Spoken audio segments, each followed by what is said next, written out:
The fruit. It was reported to the very wisest men of the land of fools that the trees were bearing, and so they went out to collect fruit. The trees, sure enough, were laden, their branches pulled down almost to the ground. When the very wisest men reached the trees, they fell to discussing which crop they would harvest first. Since they could not come to any agreement on this, they tried another subject.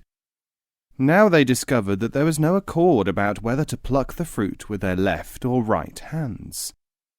Then there was another problem of equal difficulty, and another, until they realized that they must withdraw to a more suitable place to thrash things out. Finally, after full participation of all the learned institutions, all was settled. The very wisest men again found themselves under the trees. But by then it was winter. The fruit had fallen and lay rotting on the ground. "What a pity that these trees are so treacherous," exclaimed the very wisest men. "Those branches had no right to swing up again like that. But never mind, you can at least see that the fruit was rotten anyway." Even a cup of tea, if you drink it, will force you to answer it. Saying.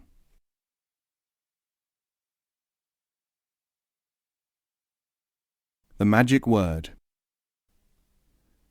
The three wisest men of the land of fools, by some lucky chance, met Hida walking the earth trying to impart wisdom. "Would you like to know the word whereby everything can be accomplished?" he asked them. "Yes, indeed," said the three wise men. Hida said, "Are you ready to hear it?" "Yes, indeed," said they. So Hida told them the word. The first wise man said, "But this is a word which anyone could pronounce. This cannot be of any use." So he promptly forgot it. The second wise man said, "This word is too inelegant for me," and he found that he could not remember it. The third wise man said, "It can be written down, so it cannot be of any use. It does not sound like what I expected, so it is not the right kind of magic word." Then they all noticed that a deputation of ordinary citizens of the land of fools was waiting to hear some of their wisdom, so they hurried off to fulfill their obligations.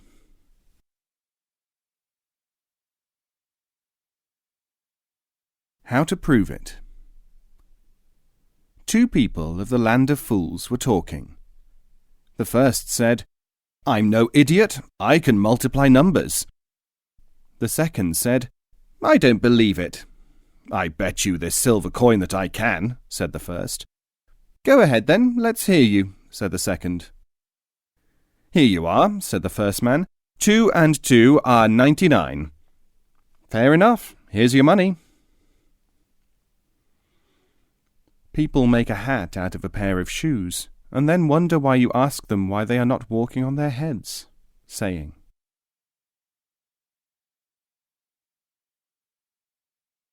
Yearning.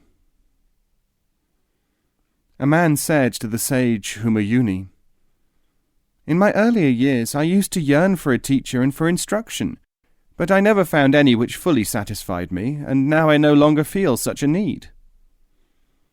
Humayuni said, "If you had sought a teacher and a teaching, being content with what you found, you would have been a seeker. In fact, while you were only seeking the fulfillment of a yearning, you were unteachable at the time. The thirsty man may be incapable of recognizing water if over-thirstiness has maddened him. The way to find water is not always to increase your thirst. It depends upon the degree and nature of the thirst at the right moment." A camel is dear at 2p if you have not got 2p. Proverb.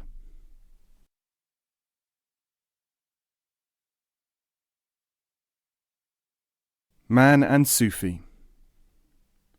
It is related that someone once said to Mullah Jami, "You do not behave like a great poet and Sufi.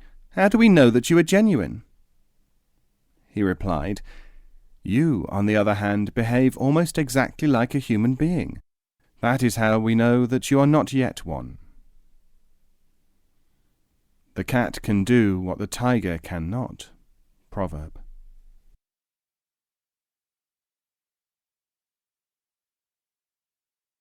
The book. A young man was about to be married, and his prospective father-in-law was an unbearably pious and literal-minded cleric.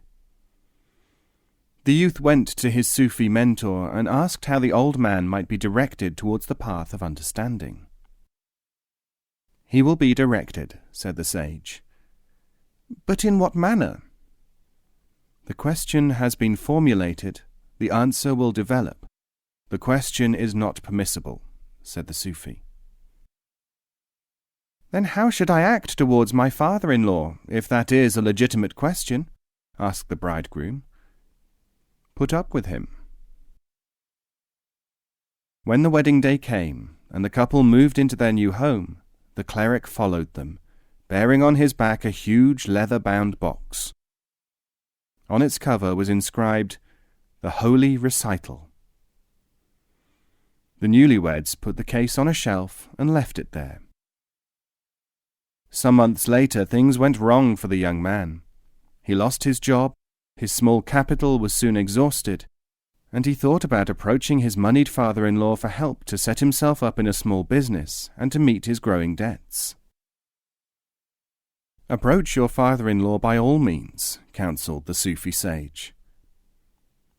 The young man wrote a letter outlining his situation to his wife's father, and the old man arrived in short order, bringing with him the local judge and a couple of other scholars. When all were assembled in the sitting room, the old man quavered, "You have been brought to this pass through your own flagrant disregard for the Sharia, the sacred law."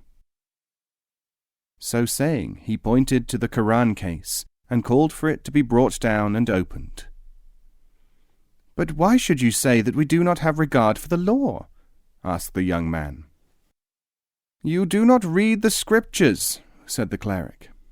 Sure enough, when the box was opened, it was found to be filled with gold pieces. Then the young man said, "But has it not been said that knowledge is better than reading?" And he explained that he knew the Quran by heart. The judge said, "You brought me here in order to pronounce whether this young couple were pious or not. I certainly cannot say that you can find fault with this son-in-law of yours." "No, indeed," said the ancient, "and I do sincerely repent, for this youth, modestly refraining from having made any play of his erudition before this time, has shown me that he is a better scholar than I am, both in conduct and in knowledge. I acknowledge myself to be outdone, and henceforth I shall strive to learn the Quran by heart."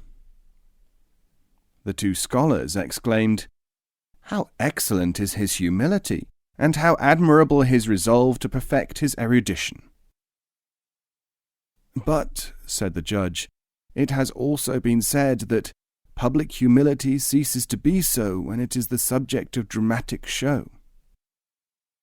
"Yet what is better than following the example of one who does not simply read the Quran, but has gone to the trouble to learn it by heart?" asked the ancient. "Because public drama is destructive to real achievement, I shall tell you privately," said the judge. And what he told the academic made him exclaim, "This has saved me from becoming one learned from books. I will henceforth follow the path of the Sufis, the people of practice and being."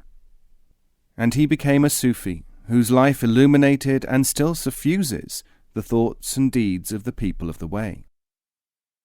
What the judge had told him was, "You and your fellow intellectuals read the Quran. The young man knows it by heart. But your daughter, his wife, she thinks and lives in accordance with it, although she can neither read nor write, nor dispute nor recite." Nobody comes to the house of a dervish asking for land tax and house levies. Sa'di.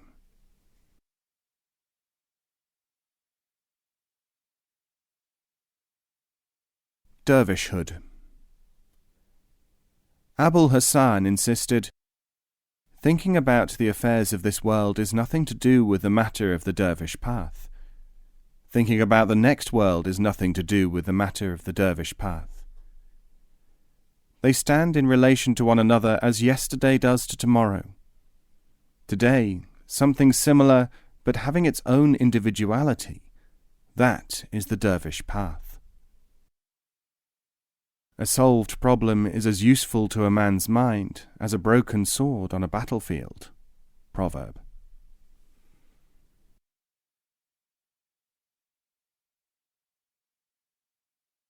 The reflection chamber at Doshambe. The manner of tiling of the walls of the reflection chamber of Doshambe was thus. Hamid Pasha asked his disciples, some of them tile craftsmen, to arrange for the chamber, Dar el-Fikr, to be tiled. They made a start on the work, and then it was delayed by a variety of obstacles. Hamid Pasha made inquiries from time to time, and in the end the master craftsman said, "O Pathfinder, Rahnuma, we have not enough men, and we have not succeeded in tiling the walls, and we think it would be better to say this now, since such a long time has elapsed, and you may probably wish to make other arrangements so that the chamber shall be completed for whatever use you desire it." Hamid Pasha answered, "Very well. Leave this work, and I will arrange for its completion." The craftsmen were assigned to other tasks.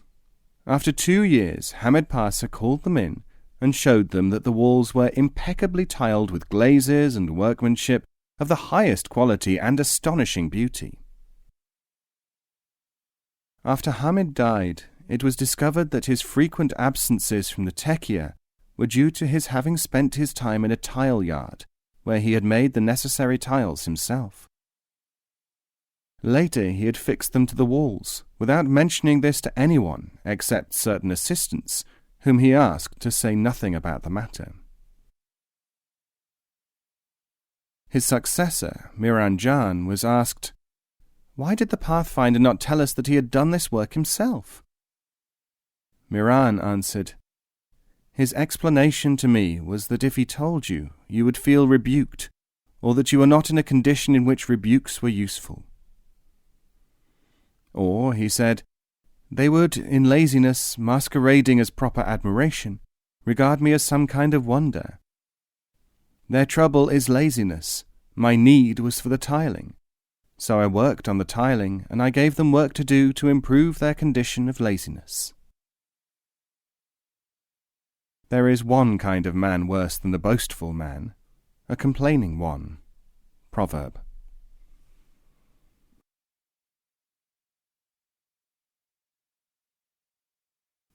Learning of the Unripe. A man came to Khwaja Ahra, master of the free, and asked him a question. When the Khwaja had given him the reply, he asked permission to go, and at once quitted the assembly. Ahra said, "He was wise to ask the question." Allama Sadruddin said, "Did he know why he asked it?" He did not know, but a part of him knew. Sheikh Mustafa Najur said, "He was also wise enough to leave as soon as he had the required information." Ahra replied, "Yet that was another part of him.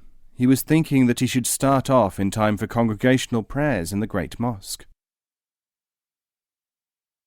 Haidar Gul inquired, "Can a man then be wise inwardly in some part of himself when he is generally under the impression that he is unripe?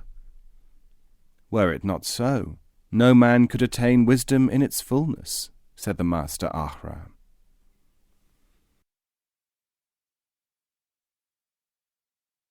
Alacrity and Respect.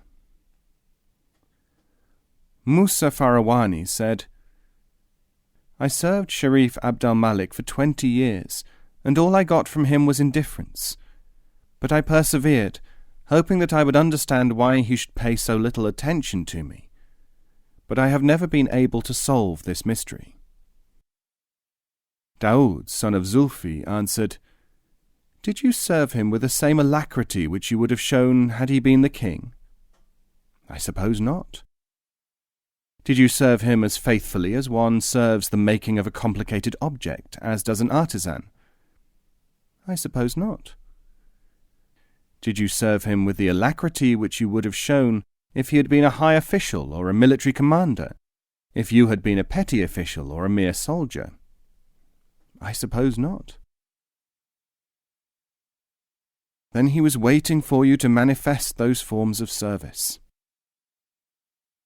The Sharif, himself serving something of the very highest, could not accept any service less than that which is manifested in lower concerns.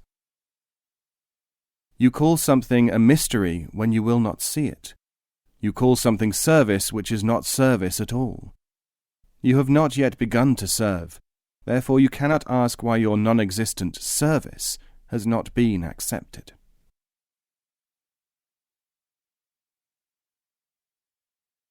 The Cripples.